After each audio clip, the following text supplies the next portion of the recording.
Little Big Planet. I'm pretty sure you guys have heard of this game before. A video game full of creativity and an astounding sense of community. It's a 2.5D physics-based platformer that was released on the PlayStation 3 all the way back on October 27th of 2008. I played this game a lot when I was a kid, and honestly, I have nothing but fond memories of it. Hell, me and my brother synced countless hours into this game back in the day. Man. Whether it was playing through the game's story mode where you travel the globe and help various curators, playing through the copious amount of user-generated levels that are accessed through the game's online servers, or taking a crack at creating my own levels using the game's very intuitive creative tools. This game had a lot to offer back in 2008, and looking back at it now, I think there's still a little bit of fun to be had with this title. Little Big Planet was developed by a team of very creative and inspiring individuals. Together, they all formed Media Molecule, a video game development company based in the UK, whom nowadays are known for titles like Tearaway and the more recently released Dreams. Little Big Planet started off as a project called Craft World. At this point, the game was a 2D platformer where you only use the analogs to control the character. The left analog stick letting you move around the levels, and the right analog stick letting you control the arms. In Craft World, you control Mr. Yellowhead as you go through levels and complete physics-based puzzles and platforming challenges. Aspects of the gameplay were definitely transferred to the final product, but the art style of the game received a drastic overhaul.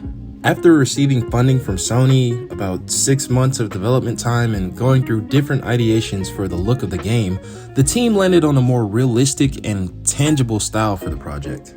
Mr. Yellowhead transformed into the charming and courageous Sackboy, or girl, and the levels went from looking very generic and geometric to these multi-layered realistic looking environments based on different places around the world. The team showed off their progress of the game at GDC, the Game Development Conference. The audience really enjoyed what was shown from the team and even giving them a standing ovation. One of the highlight moments of the presentation was even transferred to a level in the final game. The team eventually finished up development. The game's release was delayed due to some offensive lyrics in one of the game's music tracks, but after that, Little Big Planet was finally released for the world to experience. And oh boy, what an experience this game was and still is to this day. The game wastes no time showing you the ropes.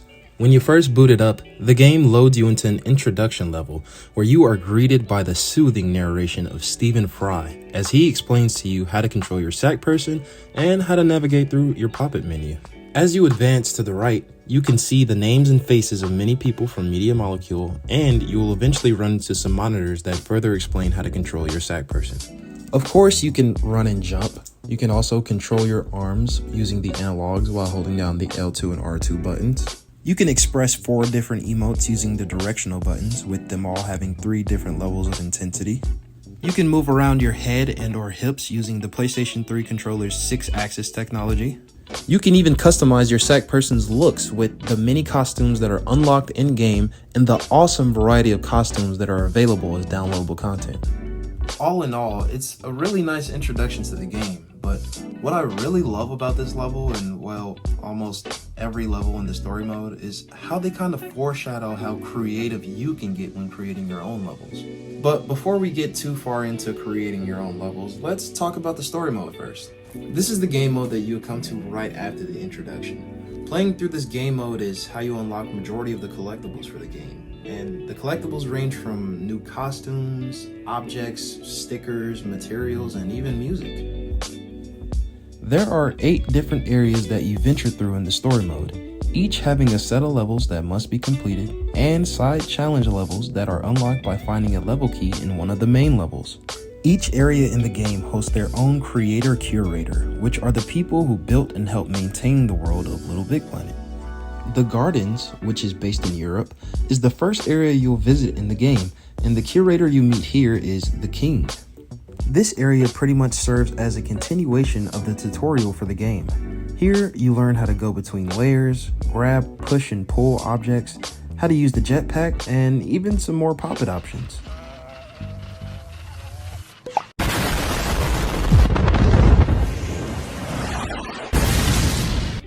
It is here where you are also introduced to score bubbles and prize bubbles. Score bubbles acting as this game's version of Mario's coins or Sonic's rings, and prize bubbles being the many different collectibles I mentioned earlier. The more of these you collect, the higher your score will be at the end of the level. Anyways, once you're done in the gardens, the next area you visit is the savannah, which is based in Africa. And the curator you meet in this area is Zola, the king of the savannah. You go through some pretty easy levels here, helping out and interacting with the different animals of the savannah, and well, that's pretty much it. There is a bit more danger looming around each corner, well, with the different hazards that you have to face during platforming challenges, like fire, gas, spikes, and later on you'll even see some electricity and other wild things that'll get in your way. If you end up kicking the bucket from one of these hazards, Sackboy will respawn at the last checkpoint that you cross by. Each checkpoint gives you 4 lives until you get to the next one, and I believe it's doubled if you're playing co-op. But moving on to the third area of the game, you go to the wedding, and the curator you meet here is Frida the bride. This area is based in South America in the game, but the area's theme is based on the Mexican tradition of the Day of the Dead. You're here to help Frida find her fiancé who's gone missing on their wedding day, but while on the search for her fiancé, Frida starts to assume that he just left and ditched her. Because of this, Frida goes on a rampage in her Skulldozer. You have to outrun and maneuver her to get to the end of the level. Once you reach that, you'll find her fiancé and she invites you to go on their honeymoon with them, which takes us to the next area of the game. That area being the canyons, which is based in Mexico. And the curator you meet here is Uncle Jalapeno. Uncle Jalapeno. Okay, I'm sorry, but what the is this? As a matter of fact, what's up with a lot of the curator designs in this game? It's not that they're inherently bad or anything, they just look a little dopey and weird. I mean, these guys are supposed to be the creators of Little Big Planet, you know, the creators. You'd think they would look a little more well put together. But hey, I guess that just goes to show you, man, you really shouldn't judge people off of their looks, but more so off of their character. All of these guys definitely are good characters that help and guide you throughout your journey. I even like how the developers kind of connected all of their stories in a sense. I'm going to quickly go through the rest of the areas and curators just to speed this section up a bit, because we still have a bit more to talk about with the full game. The next area you visit is the Metropolis, which is based in the United States, and the curator you meet here is Mags the Mechanic. After that, you travel to the islands, which is based in Japan, and the curator you meet here is Grandmaster Sensei. You then travel to the temples, which is based in India, where you meet the curator, the Great Magician. Then you reach the final area of the game, the wilderness. Here, you actually have to save all of the curators. They actually got kidnapped by the final curator of the game, the Collector. You actually see him throughout your journey, kidnapping and stealing certain things throughout the levels. You faced off against him in a somewhat challenging boss battle, but once that's conquered, he runs away and starts crying.